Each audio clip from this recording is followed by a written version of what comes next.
Railway எக்ஸாம்ல அடிக்கடி கேட்கக்கூடிய இந்த மாதிரி மாடல் கொஸ்டின்ஸை எப்படி சிம்பிளா சால்வ் பண்றது அப்படின்றதுக்கான ஷார்ட்கட் தான் இந்த வீடியோல பார்க்க போறோம்.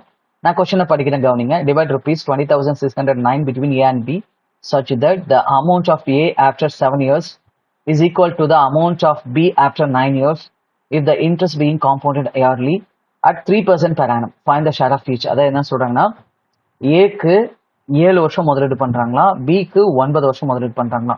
ரெண்டு பேரும் 7 வருஷம் 9 வருஷம் கழிச்சு பெறக்கூடிய தொகை, அதாவது அமௌண்ட் வந்து ஈக்குவலாம். சரிங்களா? அப்படின்னா அவங்களுக்கு இன்வெஸ்ட் பண்ண தொகை என்னன்னு கேட்கறாங்க. இந்த தொகையை எப்படி பிரிச்சு இன்வெஸ்ட் பண்ணிருப்பாங்க அப்படின்னு சொல்லி கொஸ்டின் கேட்கறாங்க. சரியா? எப்ப இந்த மாதிரி ஈக்குவல்னு கொடுத்தாலும், அவங்க பெறக்கூடிய வட்டி சமம் அல்லது தொகை சமம் கொடுத்தாலும் நீங்க சிம்பிளா எப்படி இன்வெஸ்ட் பண்ணா போதும். அவ்வளவுதான் இதுக்கான ட்ரிக்கே. சரியா? அப்படி இன்வெஸ்ட் பண்ணி எழுதினாவே நமக்கு ஆன்சர் வந்துடும். இப்ப கவனிங்க, இதுல யாருக்கு ஃபர்ஸ்ட் மெச்சூரிட்டி ஆகுது அப்படின்னு பாத்தீங்கன்னா, ஏக்கு தான் வந்து ஃபர்ஸ்ட் முதிர்வு ஆகுது இல்லையா? முதிர்வு அடையுது. அப்ப இவருக்கு 100% வச்சுக்கணும். சரிங்களா?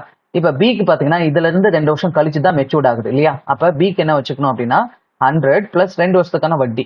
ஒரு வருஷத்துக்கு 3% அப்படின்னா 2 வருஷத்துக்கு 6% தனி வட்டியா இருந்தா, அதாவது சிம்பிள் இன்ட்ரெஸ்டா இருந்தா.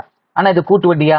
அப்போ ஒரு வருஷத்துக்கு 3%னா 2 வருஷத்துக்கு என்ன ஆகும் அப்படின்னு ஸ்கொயர் பண்ணிக்கோங்க. ஸ்கொயர் பண்ணா 9, 2 இலக்கம் தள்ளி புள்ளி வைங்க. அப்ப என்ன வரும்னா 0.09. அதாவது 3க்கு 3% என்ன 0.09. அப்ப இவருக்கு என்ன கிடைக்கும்னா 100 கிடைக்கும்.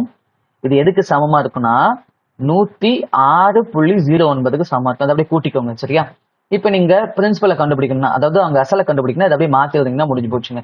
ஏக்கு வந்துட்டு 106.09 சரியா? ஈஸ் டு பிக்கு பாருங்க 100 இப்படி வச்சுக்கணும். சரிங்களா? இப்ப பாருங்க ஈக்குவலா இருக்கிறத நம்ம ரேஷியோவா மாத்தியாச்சு. அதாவது இவருக்கு 106.09 பங்கு முதலீடு பண்ணியிருந்தா இவருக்கு 100 பங்கு. சரியா? இப்ப இந்த 20,609 இந்த பங்குகளா பிரிக்கலாம். அல்லது நீங்க என்ன பண்ணலாம், இந்த புள்ளி எடுக்கணும்னா இதையும் 100ஆல பெருக்குங்க. அப்ப என்ன வரும், இங்க 10,609 வரும், இங்க என்ன வரும் அப்படின்னா 10,000 வரும்.